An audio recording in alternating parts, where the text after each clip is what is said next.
Alright, got an interesting clip for you to see here today. We're going to be featuring 4 vintage cushions that we have here in the house and in the inventory. 2 were called in. I'm gonna leave them unnamed. You know, if you've been watching my videos, you know how to identify diamonds by certain optics. So let's just say this. Okay, the diamond on the far left is 1.25 carats. It's a G color VS1 that recently arrived here.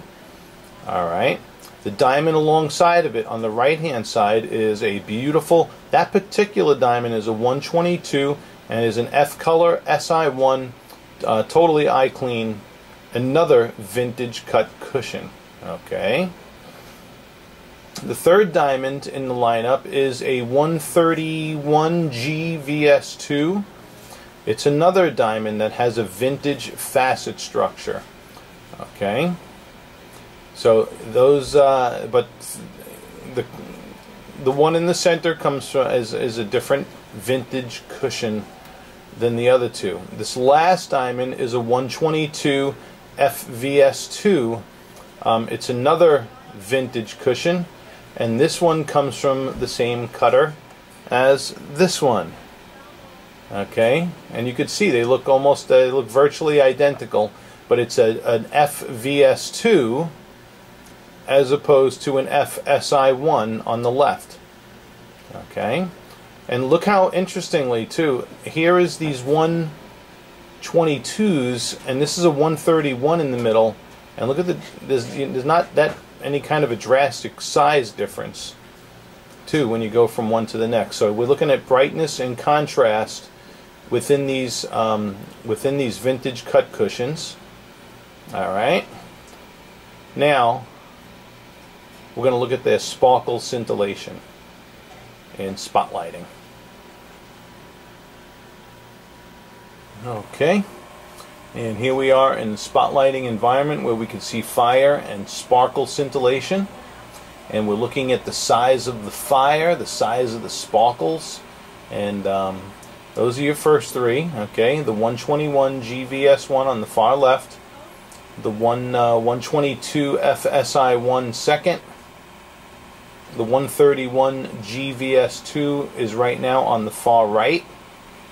Okay, and let's move them now. This last one is that 122 FVS2. Okay, really fun to look at and compare. Yeah, but the diamonds speak for themselves. The video really speaks for itself and shows you the difference in how these diamonds appear when they're put under the same exact lighting. Okay. Alrighty. So there is that comparison. And these, I included both of these August vintage cushions because they're in the same size range, and you know, as far as the measurements of the diamonds are concerned, with what you've been looking at so far.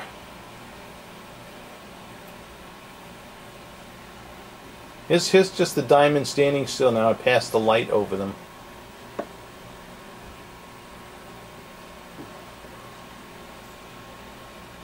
Okay.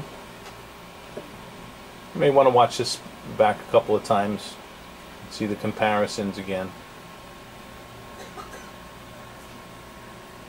But we got some nice options for you here. Okay, thanks for watching, and I hope that this has helped. Before I closed out this clip, I had these 4 diamonds. I do happen to be by the window, and I'm in natural ambient daylights coming in the window. It's not bright, but you can see the differences very easily in the facet design. Not really the facet design, but another view to the optics and the facet design between these 4 cushion cuts, these 4 vintage cushion cuts, and you can easily see the differences in the optics as well. In a more ambient, not a more ambient type of lighting. And another interesting view to these 4 diamonds. Okay, and what separates the appearances in these diamonds in the cutting. Alright, now for the person who I'm shooting this for, the diamond that you had on hold was more similar to this 3rd one. Okay, if you were to look at the A set on the 3rd one, you would that's what you were seeing basically in this comparison. This was what the comparison would be. So it's good that you things kind of turned out the way they did, because now you're able to make a more educated choice as to what differences you see. All right, hope that helps.